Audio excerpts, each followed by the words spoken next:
જય શ્રી કૃષ્ણ। સ્વાગત છે મારા રસોડામાં। આજે આપણે બનાવીશું મસાલા ભીંડો। એના માટે સામગ્રી છે આદુ લસણની કટકી, એક સૂકું લાલ મરચું વઘાર માટે, ડુંગળી, ધોઈને સુધારેલો ભીંડો અને ટામેટું। ટામેટું મેં ભીંડાની સાથે જ સુધારી લીધું છે। અને ચાલો શરૂ કરીએ।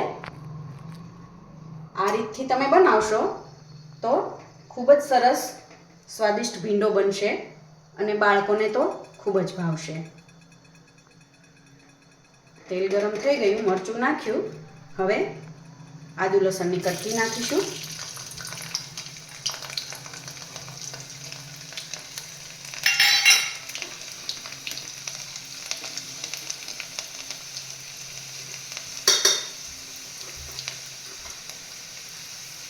જીરું,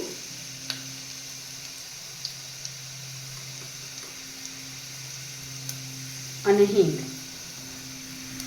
હિંગનો રસોઈમાં ઉપયોગ કરવાથી ખૂબ જ સારી ફ્લેવર આવે છે અને સ્વાસ્થ્ય માટે પણ હિંગ સારી રહે છે। પહેલાં આપણે ડુંગળીને થોડી ફ્રાય કરી લઈશું।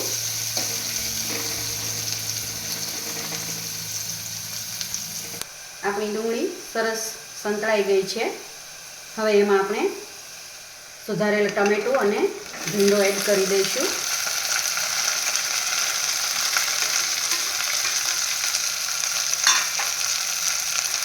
સાથે જરૂર મુજબનું મીઠું,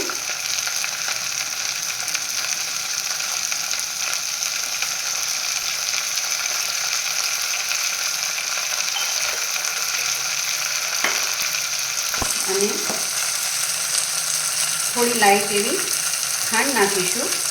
ખાંડ નાખીશું એટલે ભીંડાનો સ્વાદ પણ ખૂબ સરસ આવશે અને એની લાળ છે એ જલ્દી બળી જશે।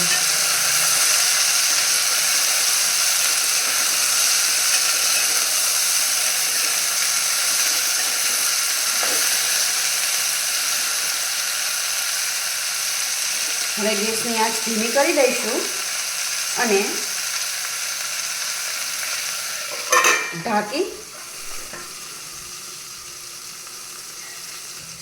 ઢાંકી અને જે ડીશ ઢાંકેલી છે એની અંદર જ આપણે થોડું પાણી નાખી દઈશું અને ભીંડાને ધીમા તાપે થવા દઈશું। 2 મિનિટ જેવું થઈ ગયું છે।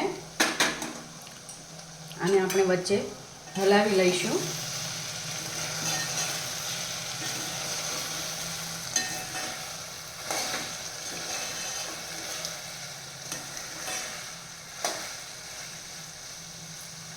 વઘારમાં આપણે સૂકું મરચું નાખીએ ને તો એની ફ્લેવર બહુ જ સરસ આવે છે સબ્જીમાં, એટલે હું હંમેશા સૂકા મરચાંનો ઉપયોગ વઘાર માટે કરું જ છું। હવે જોઈ લઈએ મિત્રો, આપણો ભીંડો છે એમાં લાળો બળી ગઈ છે અને સરસ ચડી પણ ગયો છે। હવે આમાં આપણે સ્વાદ મુજબના મસાલા એડ કરીશું।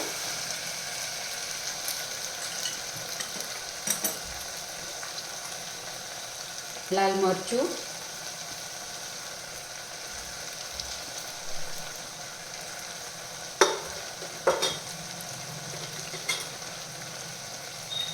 ધાણા જીરું અને હળદર, અને સારી રીતે મિક્સ કરી લઈશું।